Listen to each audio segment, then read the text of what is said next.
శ్రీగురుభ్యో నమ. హరి ఓం. ముక్తావిద్రోమహిమణేలధవలచ్చాయముఖైశ్చరక్షణైః యుక్తావిందో నిబద్ధనరత్నముకుటాం తత్వార్థవర్ణాత్మికాం గాయత్రీం వరదా అభయాం కుశకశం శుభ్రం కపాలాం గదాం శంఖం చక్రమధారవిందయుగలం హస్తేర్వహం తీం భజే. యో దేవ సవితాస్మాకం ధియో ధర్మధిగోచరः పరారయత్తస్యద్బర్గాస్తద్వరేణ్యముపాస్మహే. సర్వం వేదమాత గాయత్రీ కటాక్షఫలసిద్ధ్యర్థం. గురువుగారు ఎప్పుడు చూసినా ఆర్థికమైన విషయాల గురించి లేదా కోర్టు వ్యవస్థల గురించి మాత్రమే మీరు చెప్తున్నారు. విద్యార్థులకి స్కూల్స్ ప్రారంభమయ్యాయి కాబట్టి కాస్త విద్యలో తక్కువగా ఉన్న వారికి, అదేవిధంగా చదివింది మర్చిపోవడము, ఇది వరకు బాగా చదువుతూ డల్ అయిపోవడము, ఉన్నట్టుండి తను మొత్తం తన యొక్క విజ్ఞానాన్ని అంతటినీ కూడా చాలా తక్కువ స్థాయిలో విడిచిపెట్టి చెడు స్నేహాలకు లోనయ్యి బాగా చదవడం వ్యక్తి సి గ్రేడు డి గ్రేడ్లోకి మారిపోతూ ఈ యొక్క రాశి ప్రభావాల ఫలితంగా ఏమైనా వీరికి జరుగుతున్నాయా? మేషం నుంచి మీనం వరకు కూడా విద్యార్థులు ఎటువంటి మంత్రాన్ని రోజు పఠించుకోవడం వల్ల విద్యలో మెరుగైనటువంటి స్థితిగతులు కలుగుతాయి? వీరు ఏ దేవతారాధనలు చేయడం వల్ల విద్య అనేటువంటిది అభ్యసిస్తుంది? అన్నిటికంటే ముఖ్యమైనది విద్యే కాబట్టి అటువంటి విద్యార్థులు ఉన్నతమైనటువంటి చదువుకోవడానికి, చదివింది గుర్తు ఉండడానికి, మీరు పరీక్షల్లో ఉత్తీర్ణులు అవ్వడానికి, అదేవిధంగా నిరుద్యోగులకి ఎప్పటి నుంచో ప్రయత్నాలు చేస్తూ ఉద్యోగం రాక కాంపిటేటివ్ ఎగ్జామ్స్లో 10, 2, 5 మార్కులతో శృతిలో మీ ఉద్యోగాన్ని కోల్పోతున్నటువంటి వారికి ఇలా కేవలము ఈ ఎపిసోడ్లో విద్యార్థులకి నిరుద్యోగులకి సంబంధించిన విషయాన్ని మనం చర్చిద్దాం. మేషం నుంచి మీనరాశి వరకు కూడా ఏ రాశి వారు ఎటువంటి ఆరాధన చేయాలి, ఎటువంటి నియమాలు పాటిస్తే ఉద్యోగ ప్రాప్తి, అదేవిధంగా విద్య చక్కగా అభ్యసించడం అనేటువంటి పూర్తి విషయాన్ని మనం చర్చించుకుంటూ అసలు విద్యార్థుల్ని ఉన్నతంగా తీర్చిదిద్దాలంటే చదువుని ఎప్పుడు చదువుకోవాలి, ఏ సమయంలో చదువుకోవాలి అనేటువంటి విషయాలను కూడా పూర్తిగా మనం చర్చిద్దాం. విద్యార్థులు చదువుకునే టైము తెల్లవారుజామున 5 గంటల నుంచి 6:30లోగా చదువుకోవాలి. ఏ విధంగా చదువుకోవాలి అనేది ప్రతి రాశి వారికి కూడా చదువుకునేటువంటి సమయాన్ని మీకు చెప్పడం జరుగుతుంది. శ్రీగురుభ్యో నమ. హరి ఓం. సింహరాశిలో ఉన్నటువంటి పిల్లలు, విద్యార్థులు 26 మే నుంచి గురుడు ద్వాదశంలోకి రావడం వల్ల చదువు పట్ల కాస్త శ్రద్ధ తగ్గుతుంది. అదేవిధంగా చెడు స్నేహాలకి ఎక్కువ లోనయ్యేటువంటి అవకాశం ఏర్పడుతుంది. ఎంతసేపటికి కూడా సింహరాశిలో ఉన్నటువంటి వారు ఫ్రెండ్స్కి, బయట ఆటలకి, లేదా ఎక్కువ శాతము కూడా బయట తిరగడానికి మాత్రమే ఎక్కువ కాలం గడపాలి అనేటువంటి ఆలోచనలోనే ఉంటారు. సింహరాశిలో ఉన్నటువంటి వారు ఈ నవంబరు 19వ తారీఖు వరకు కూడా మీరు ఏమి చెప్పినా, ఎంత చేసినా వారు మీ మాట వినే ప్రసక్తి ఉండదు.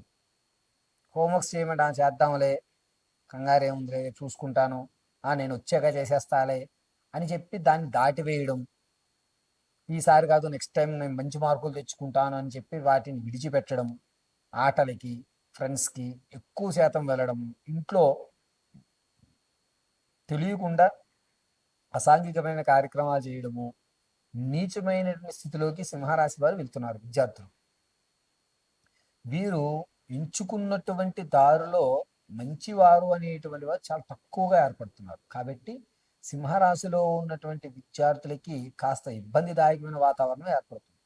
మీరు ఎంత మంచి స్కూల్లో ఎంత మంచి ఫ్రెండ్స్ని తీసుకొచ్చి పెట్టినా అతన్ని యాక్సెప్ట్ చెయ్యరు. ఇతను ఎంతసేపటికి కూడా కాలాన్ని బయట వెచ్చించడానికి, ఫ్రెండ్స్తో బయటికి వెళ్ళాలి, లేదా ఎక్కువ శాతం ఆడుకోవాలి, శరీరం నాకు ఆటల మీద ఉంది, చదువు ఒకటే కాదు ఆడుకుంటే మాత్రం మనం సాధించలేమా అని మన మీద వితండవాదం చేస్తూ ఉంటారు. పైగా మన మీదే పిల్లలు అరవడం అనేటువంటి ఎక్కువ అవుతూ ఉంటుంది. కాబట్టి ఈ సింహరాశిలో ఉన్నటువంటి విద్యార్థులకి ప్రతిరోజు కూడా భగవద్గీత పుస్తకం ఉంటుంది కదండి, ఆ భగవద్గీత పుస్తకం పైన ఒక గులాబీ పువ్వు పెట్టించండి. స్నానం ఆచరించిన తర్వాత నవరత్నాలతో ఉన్నటువంటి మాల ఒకటి వెయ్యండి పిల్లలకి.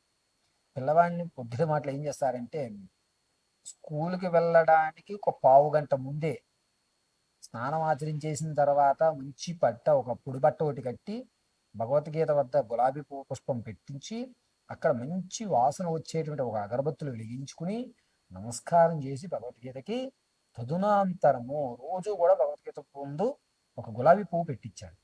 భగవద్గీత చదవగలిగితే భగవద్గీత శ్లోకాలు యూట్యూబ్లో పెట్టండి, పిల్లవాడు వినేలా. లేదు అనుకుంటే కనుక ఇది చేయండి. భగవద్గీత అనేటువంటిది పిల్లల్ని ఇప్పుడు మార్చడానికి అద్భుతంగా పనిచేసేటువంటిది.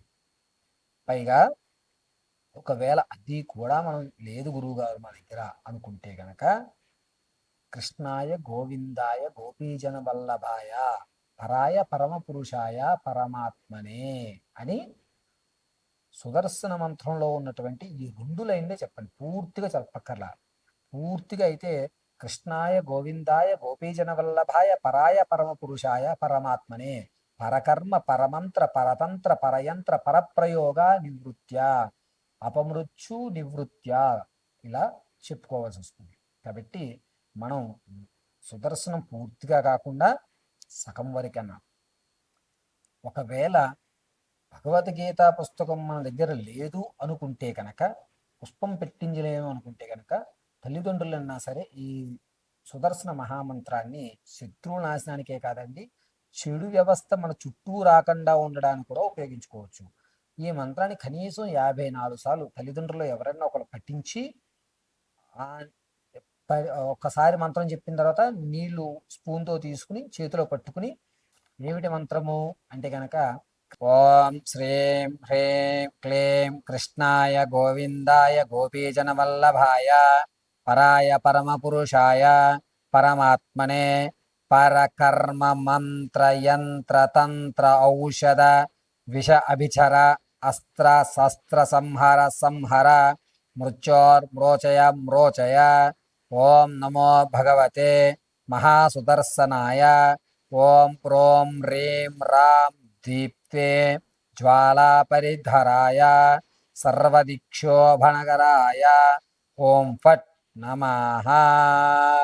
మంత్రాన్ని 54 సార్లు అంటే స్పూన్తో నీళ్లు తీసుకుని ఒక్కసారి చదివిన తర్వాత ఒక పల్లెంలో విడిచిపెట్టాం. అలా 54 సార్లు విడిచిపెట్టి అందరి ఒక తులసి దళం ఉంచి మీ పిల్లవాడికి స్కూల్ నుంచి వచ్చిన తర్వాత, లేకపోతే పొద్దునే చదివేసి ఆ నీటిని ఆ తులసి దళాన్ని పిల్లవాడికి స్వీకరించమని చెప్పేసి చేసి స్కూల్కి పంపించడం చేయడం వల్ల చెడు స్నేహాలకు వెళ్లకుండా కాన్సన్ట్రేషన్ చదువు మీదకు మారేటువంటి అవకాశం ఏర్పడుతుంది.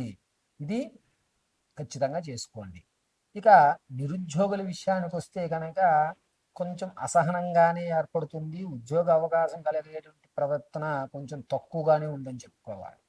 నవంబర్ తర్వాత ఉద్యోగం ఏర్పడేటువంటి అవకాశం ఎక్కువగా గోచరిస్తుంది. ఈలోగా మీకు వచ్చేవన్నీ కూడా నమ్మి పలికి మోసపూరితమైనటువంటి విషయాలే తప్ప ఎక్కడ కూడా మిమ్మల్ని పండుగ ఖచ్చితంగా ఉద్యోగం ఇచ్చేస్తామనేటువంటి అవకాశం లేదు. వీరు కూడా సుదర్శన మంత్రాన్ని చేసుకోవడం అత్యంత ఉత్తమం. అయితే తెచ్చేద్దామని చెప్పి బ్యాక్ డోర్లో వెళ్తే కనుక నిరుత్సాహమే ఎదురవుతుంది. నవంబర్ తర్వాత మీరు సింహద్వారంగానే ఉద్యోగాన్ని స్థిరత్వం పొందుతారు. కాబట్టి నవంబర్ వరకు కూడా నిరుద్యోగులు ఓపిక పట్టడం అనేది చాలా మంచి విషయము. మరిన్ని విషయాలు తెలుసుకోవడం కింద స్క్రోల్ నెంబర్ సంప్రదించండి. పూర్తి విషయాన్ని మీరు అడిగి తెలుసుకోండి.